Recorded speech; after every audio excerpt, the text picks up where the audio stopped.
करने को तैयार नहीं, घबरा जाते हैं। बस नाटकबाजी सारी बीजेपी कर रही है। बीजेपी का अब नाटक नहीं चलेगा। अब नाटक से तोड़ना बीजेपी के लोग अब ये कह रहे हैं केंद्र सरकार का काम पेट्रोल डीजल की महंगाई के लिए बीजेपी जिम्मेदार है, देश में गैस सिलेंडर की महंगाई के लिए बीजेपी जिम्मेदार है, खाने पीने की वस्तुओं की महंगाई के लिए बीजेपी जिम्मेदार है, लोगों के बेरोजगारी के लिए बीजेपी जिम्मेदार है। बेरोजगारी के कारण हर 1 घंटे में 4 नौजवान आत्महत्या कर रहा है, मर रहे हैं लोग, भूख से मर रहे हैं, गरीबी से मर रहे हैं। इसलिए बीजेपी को जवाब देना होगा कि भूख, गरीबी और बेरोजगारी के लिए, महंगाई के लिए बीजेपी जिम्मेदार है। तो कहां गया इनके 15 लाख और अच्छे दिन का नारा? कहां गया? अब और नहीं महंगाई की मार, अब की बार बीजेपी सरकार आ गई। तो महंगाई खत्म करने के लिए बीजेपी ने क्या किया? अभी तक बीजेपी का कोई प्लान ही नहीं है। 2 करोड़ लोगों को हर वर्ष रोजगार देंगे। आज तक 20 लाख लोगों को रोजगार नहीं दिया केंद्र की सरकार ने। हमारे यहाँ पे मेगा जॉब फेयर लगते हैं, उसमें लाखों लोगों को रोजगार मिल रहा है, सरकारी रोजगार मिल रहा है, 1.5 लाख से ज्यादा लोगों को मिल चुका है। तो लगातार हम रोजगार की बात कर रहे हैं, महंगाई खत्म करने की बात कर रहे हैं। जो हमारा काम है वो दिखने लगा है और इस काम में हम कोई कमी नहीं रख रहे हैं। और सुन लेना, समय नजदीक आ गया है, कांग्रेस पार्टी बहुत बड़े अंतर से जीतेगी। लेकिन प्रताप जी, एक सवाल 2 दिन से आप भी उसका लगातार सामना कर रहे हैं। बीजेपी से तो लड़ लेंगे, कैसे लड़ेंगे? कांग्रेस ही आपस में लड़ रहे हैं। धारीवाल जी कह रहे हैं कि आप लोग आपस में लड़ रहे हो, रफीक जी आपका जो नाम लिए बिना कह रहे हैं, आप कह रहे हैं वो बीजेपी के कार्यकर्ता है। अब वो बात खत्म हो गई, उस पर मैं बोल चुका। मेरी एक आदत है, धारीवाल जी कोई दुश्मन नहीं है। हमने जो बात मेरे को जवाब देना था मैं दे चुका। बार बार एक ही इश्यू पर बोलें। अब लड़ाई डायरेक्ट फाइट है। मैं और धारीवाल जी लड़ भी लेंगे, लेकिन है तो कांग्रेस ना, तो जाएंगे तो मिलकर ही लड़ने।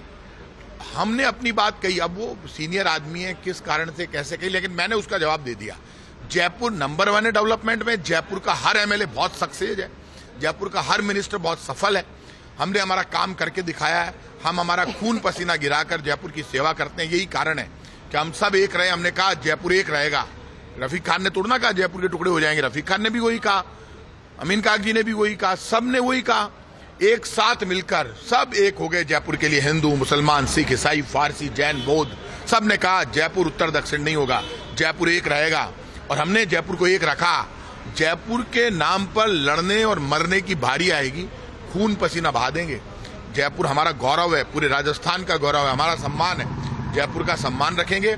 और आप सुन लो, जयपुर में जो काम हुआ है वो ऐतिहासिक है इन 4.5 वर्षों में, और उस काम के लिए एमएलए मिनिस्टरों की मेहनत है। इसलिए हमारी तरफ से कोई कमी नहीं है। बस घर में छोटी मोटी बात चलती है, चलती रहेगी। और राजनीति में सब कुछ हमारे में ही चल रहा है, कांग्रेस में। बीजेपी में तो वो भी नहीं चल रहा है, क्योंकि बीजेपी की दुकान ही नहीं चल रही। लेकिन प्रताप जी, ये तो मानते हो, आपको इतना अनुभव है, संगठन को आप देखा है आपने, कार्यकर्ताओं का मनोबल तो गिरता है कि आपस में कांग्रेस को नहीं गिरे। कार्यकर्ताओं को मनोबल ऊंचो उठे, वह जाने। अरे सवाल समझे नहीं। अमीन काग जी कहते हैं कि धारीवाल है जो है वो हमारे साथ भेदभाव करता है, जयपुर में काम नहीं कराते। प्रेस कॉन्फ्रेंस अमीन काग जी बेचारा अपने मुद्दों की बात करेगा, अपने मिनिस्टर से लड़ रहा है अपनी जनता के लिए, तो अमीन काग जी में दम है। अपने मिनिस्टर से लड़ रहा है तो दुश्मन मान के तोड़ना लड़ रहा है, दोस्त मान के लड़ रहा है। ये तो लड़ना तो हमारा हक है। वो बड़े हैं, हम छोटे हैं, लड़ेंगे भी, भिड़ेंगे भी, लेकिन काम करवाएंगे। हम जयपुर का काम कराएंगे, वो अपने क्षेत्र का काम कराएंगे। जिसको आपने मेयर बनाया वो भी अब आपके खिलाफ है, क्या है ये सब? चलता रहता है। अब बात खत्म हो गई, छोड़ो, सब चलता रहता है। अब ठीक है, जयपुर में सब कुछ ठीक है, ठीक है। अब मामला खत्म हो गया नगर निगम का, अब कोई डिस्प्यूट नहीं। अभी रंधावा जी ने इस इश्यू पे कोई बात की आपसे फिर से? मुख्यमंत्री नगर निगम इतना बड़ा मुद्दा नहीं है, अब विधानसभा चुनाव की बात की है। अरे नहीं, इसकी किसी की जरूरत नहीं है। सब धारीवाल जी के सबके मुद्दे, छोटे मोटे मुद्दे, सब खत्म। उम्र का असर है धारीवाल जी पे, लगता है आपको? यार वो तो सबके आवे यार, क्या बात कर रहे हो, माँ के भी आसी, बांके भी आसी, सबके आवे। बिल्कुल। तो मंत्री प्रताप सिंह खाचरियावास जिन्होंने तमाम मुद्दों पे बात की, चर्चा की है, और उन्होंने अब संभवतः आला कमान से या मुख्यमंत्री से इनको कुछ निर्देश मिले होंगे, इसलिए उन्होंने कहा कि अब जो विवाद है धारीवाल वाला उसको खत्म किया जाए। वो अपनी बात रख चुके, और एक बार फिर कहा है कि जयपुर है वो एकजुट है, जयपुर में कोई नेताओं में आपस में मनमुटाव नहीं है, मतभेद नहीं है। और साथ में जो मेयर का विवाद है उसको लेके भी कहा कि ये सब छोटी मोटी बातें हैं। कैमरामैन सुरेंद्र सैनी के साथ Naresh Sharma, first India news.